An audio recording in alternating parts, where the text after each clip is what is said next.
कहाणी सध्या सोशल मीडियावर गाजत असलेल्या 36 गुणी जोडीची। तर हे आहेत वेदांत वानखेडे।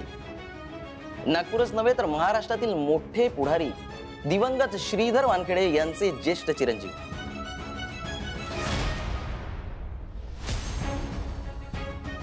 एक मुलगी रात्रभर यांच्याबरोबर यांच्या ऑफिसमध्ये होती। तर ही आहे ती मुलगी, डॉक्टर तुंपलवार यांची मुलगी अमूल्य।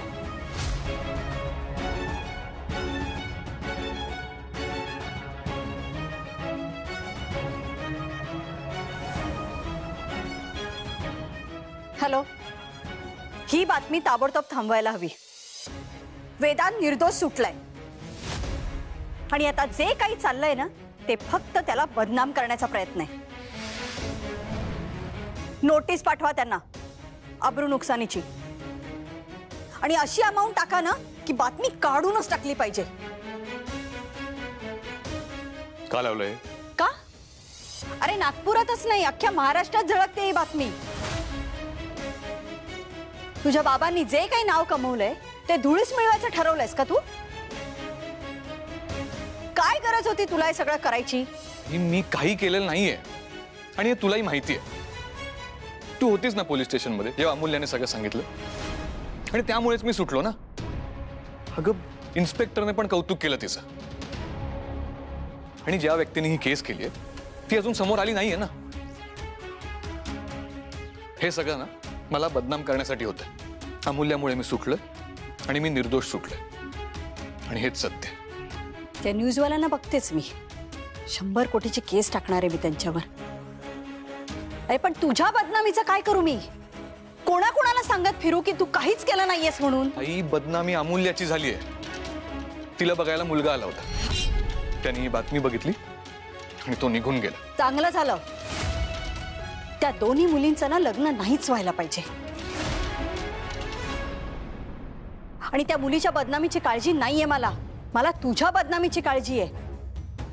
अरे आज इतके कष्ट करून इथपर्यंत पोहोचलायस तू। कोण आहे ती मुलगी? तिला कोण ओळखतंय? अरे तुझं नाव आहे, तिला कोणी ओळखत सुद्धा नाही रे। आणि हे सगळं का होतंय माहितीये ना? कारण तू मला खरंच सांगत नाहीस म्हणून। आई अगं, काय सांगू मी? जे खरं आहे ते माझं सांगून झालंय, आणि तरी तुला विश्वास ठेवायचा नसेल ना तर मी घरूनच काम करतो, बाहेर जातच नाही, दिवस रात्र तुझ्या डोळ्यासमोर। वेदांत,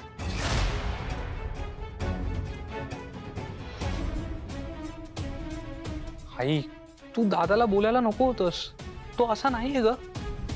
आता तू मला सांगणार का कोणाशी कसं बोलायचंय ते?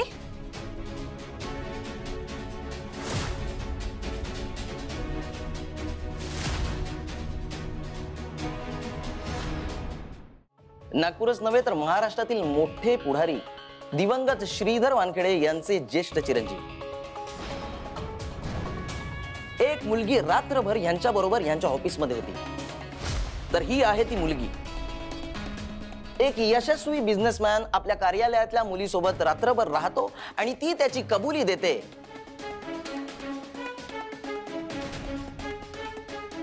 फालतूपणा आहे हा।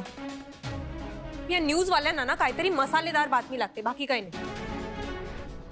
अगं, असं काय करतेस? सत्यच असेल ना ते? नाही म्हणजे असं कोणी कशाला सांगेल की मी तुझी गर्लफ्रेंड आहे म्हणून, है ना? सारिका, त्या इव्हेंटची तशी गरज होती, आणि तुला काय माहिती नाहीये ना तेव्हा तू गप्पा बस।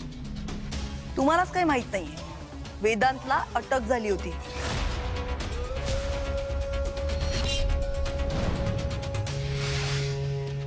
व्हॉट? जेलमध्ये होता तो, एका मुलीने कंप्लेंट केली होती। काहीतरीच काय? मी आताच दादाला फोन करते। आद्या, अगं तुझी आई पण हीच न्यूज बघत असेल, त्या खूप टेन्शन मध्ये असतील, आता राहू दे। नाही, मी एक कामच करते, मी घरीच जाते ना, मी दादाला भेटते आणि त्याला सगळं विचारते। माझ्या दादाला बदनाम करण्यासाठी ना कोणीतरी हा खोडसाळपणा केलाय, बाकी काही नाही। पण आता हे प्रकरण इथे नाही थांबणार। आई सोडणार नाही त्या व्यक्तीला।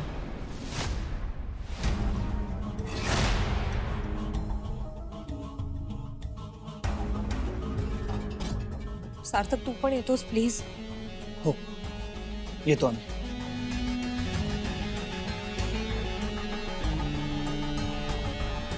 सारिका,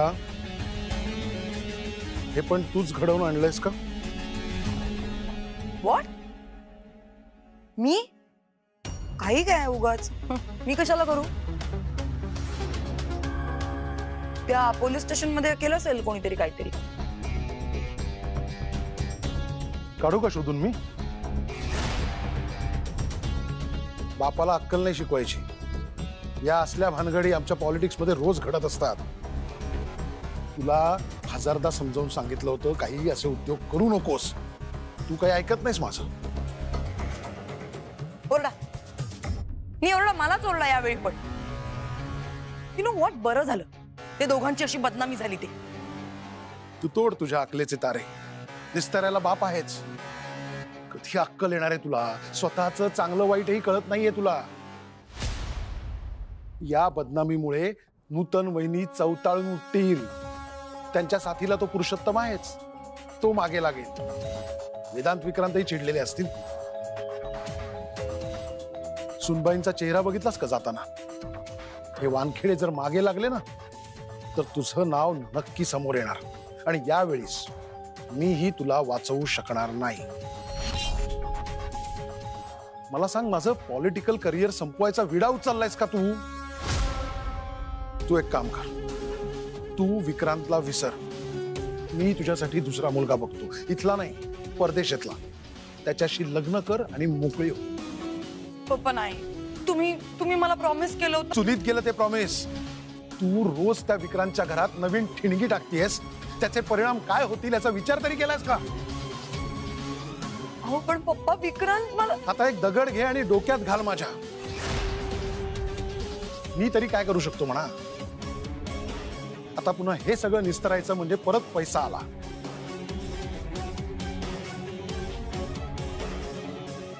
पप्पा प्लीज मला वाचवा ना.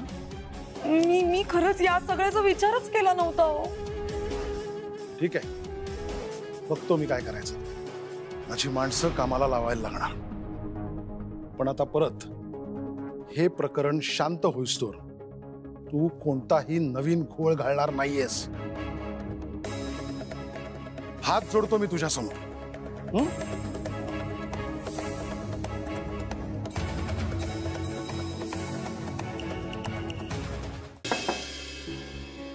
कम इन.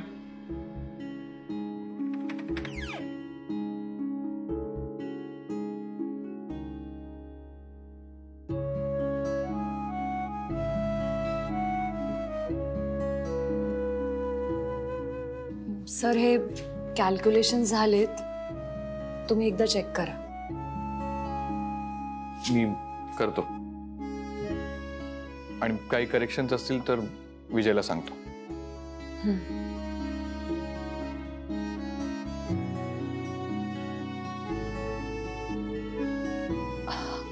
आपण आज भेटणार आहोत ना? म्हणजे नक्की आहे ना आपलं? हो, नक्की भेटणार आहोत आपण.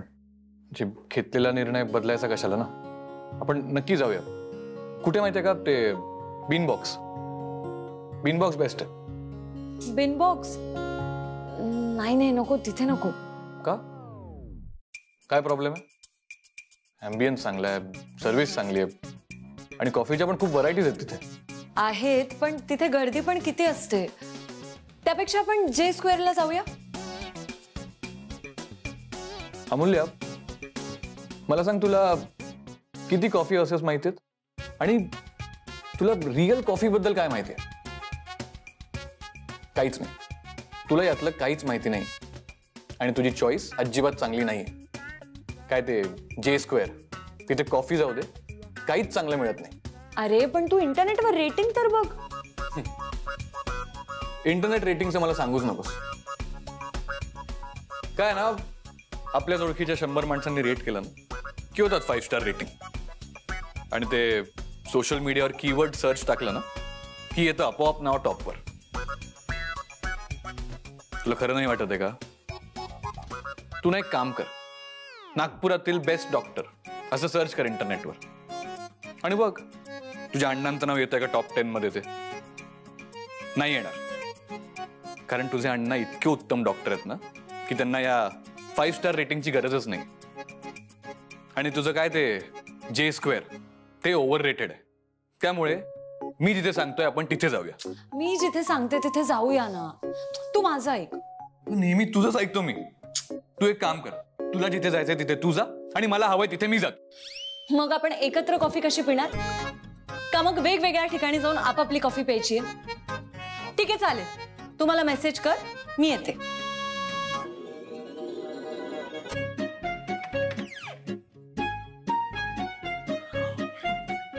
काय झालंय मला? आता कॅन्सल झालं असतं. आणि का भेटायचंय तर कॉफी प्यायला. मग कॉफीच्या क्वालिटीवर काय डिस्कस करतोय मी? कॉफी प्यायची ना, ऑथेंटिक कॉफी. मग ऑफिसच्या मशीन मधलीच पी, तीच बेस्ट आहे तुझ्यासाठी.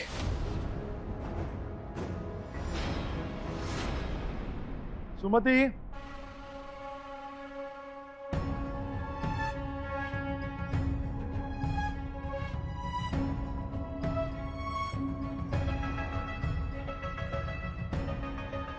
सारिका कुठे? सारिका तिच्या रूम मध्ये. का हो, काय झालं? सारिका, सारिका,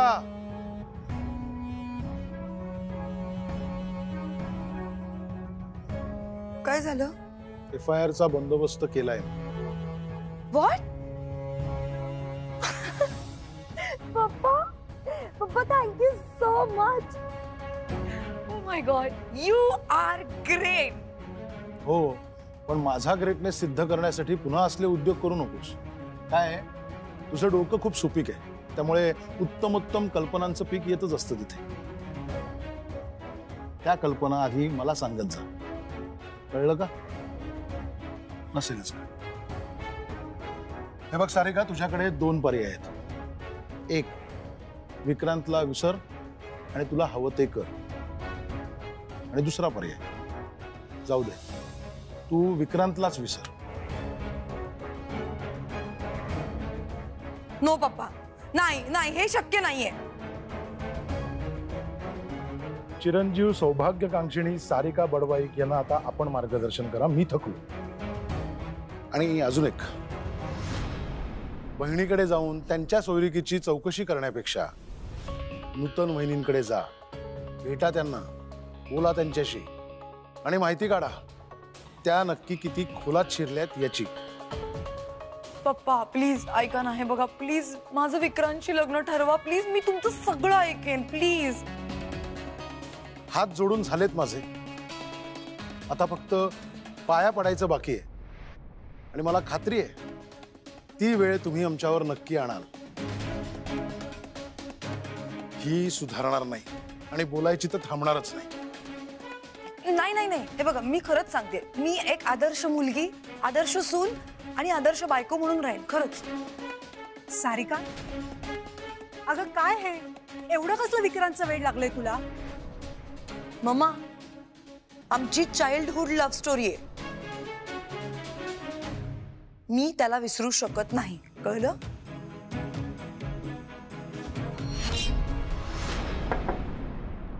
कम इन.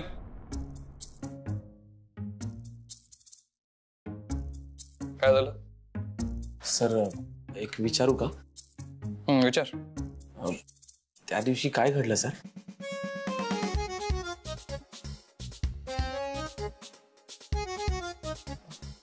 कोणत्या दिवशी? ते तुम्ही गार्डन मध्ये गेले होते अमूल्य मॅडमला सोबत घेऊन, त्या दिवशी.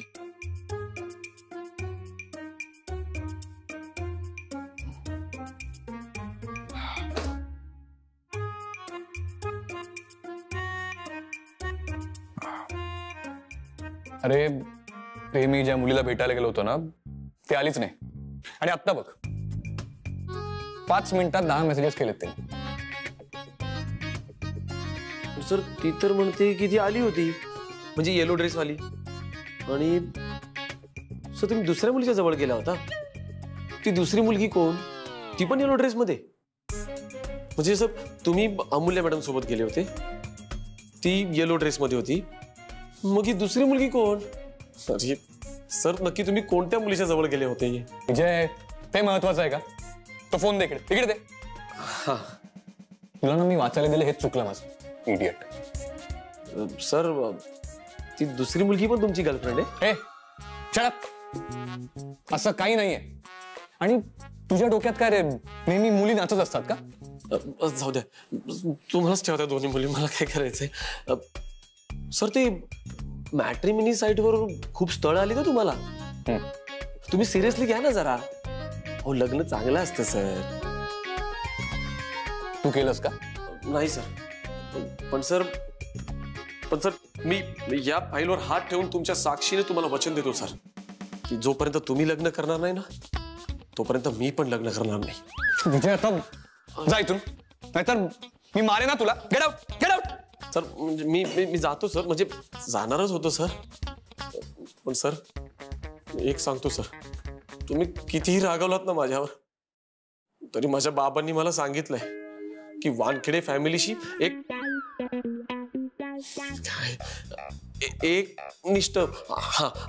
निष्ठ राहायचं. हा सर. सर, पिढीजात सेवेचा वारसा घेतलाय आम्ही सर. सर, मी तुमचा भक्त आहे, वेदांत भक्त विजय. सर, तुम्ही मला कामावरून काढून टाकले ना, तरी मी इथे आहे ना. तुम्ही मला पगार नाही दिला ना तरी चालेल, पण मी काम करणार म्हणजे करणार. आता जातोस का?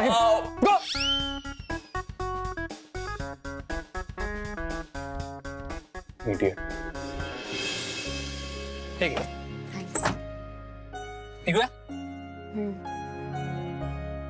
ऐक ना विक्रांत, खोटं बोलावं लागतंय रे घरी तुला भेटण्यासाठी. नाही चांगलं वाटत आहे. आई आणि अण्णा खूप विश्वास ठेवतात माझ्यावर. तुला असं सारखं सारखं बाहेर भेटणं फिरणं वगैरे नाही बरोबर वाटत. काय करू मी, तूच सांग मला. मला खूप आठवण येते तुझी. मला पण खूप आठवण येते रे, पण असं बाहेर भेटायला खूप भीती वाटते. घाबरू नकोस ग. अगं, हेच क्षण असतात ना जे कायम आठवणीत राहतात. लग्नानंतर हेच दिवस आठवून हसू आपण. आणि चोरून भेटण्यात ना एक वेगळी गंमत असते. अगं, मेसेजेसवर आपण किती आणि काय काय बोलणार आहोत. शेवटी प्रत्यक्ष भेटावं असं वाटतंच ना आपल्याला. काय करतोस तू विक्रांत? हात सोड ना. काय झालं? किती लोक आहेत बाहेर, कशाला उगाच कोणी पाहिलं तर. प्यार करने वाले डरते नाहीये कभी. घाबरत नसशील ना तर हा हात असाच हातात घेऊन तुझ्या आई समोर पण घेऊन चल. तो दिवस पण आता दूर नाहीये. फक्त दादाचं लवकरच कोणाशी तरी जुळलं पाहिजे. आणि आरती, हा हात मी काही फक्त आज पुरता हातात घेतला नाहीये. पुढचे 7 जन्म मी तुझा हात असाच धरून ठेवणार आहे. अगं, हसतेस काय? तू खूप कल्पनेत उडत राहतोस असं नाही वाटत का तुला? आरती, अगं स्वप्न नाही बघितली तर मग काय मजा आहे आयुष्यात. मी खूप स्वप्न बघतो. आपलं घर, तू, मी, आपली मुलं.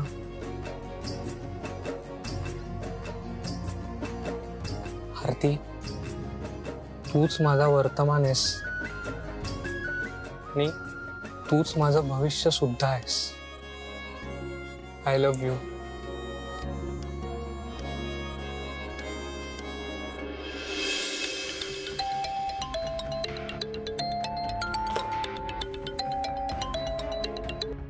हा बोल अनिल. कळलं का ती मुलगी कोण होती आणि तिच्या मागे कोण होतं? मला नाईकने सांगितलं होतं की तुझ्यावर लावलेले आरोप खोटे आहेत म्हणून. मुख्यमंत्री साहेबांचा दौरा झाला आणि मी तिकडे जाऊन माहिती काढण्याचा प्रयत्न केला. पण वेदांत, ही भानगड दिसते तेवढी सोपी नाहीये. का? काय झालंय? नाईकला पण आश्चर्याचा धक्का बसला. कुणीतरी तुझ्या विरुद्ध ज्या मुलीने तक्रार केली होती तिची सगळी माहिती गायब केली. FIRच फाडून टाकले. व्हॉट? वेदांत, तू कुणाशी वैर घेतलेस? ही कोणीतरी मोठी असा मी दिसते. तू आणि आम्ही त्याच्यापर्यंत पोहोचू शकतो म्हणूनच ही माहिती गायब करण्यात आलेली आहे. कोण असेल ती व्यक्ती? माहित नाही. तुझे शत्रू कोण आहेत? बिझनेसमध्ये तर खूप आहेत. मग शोध तो कोण आहे आणि जरा जपून राहा. हे प्रकरण खूप मोठं होतं. थोडक्यात वाचलंस तू. बरं मी फोन ठेवतो. काळजी घे.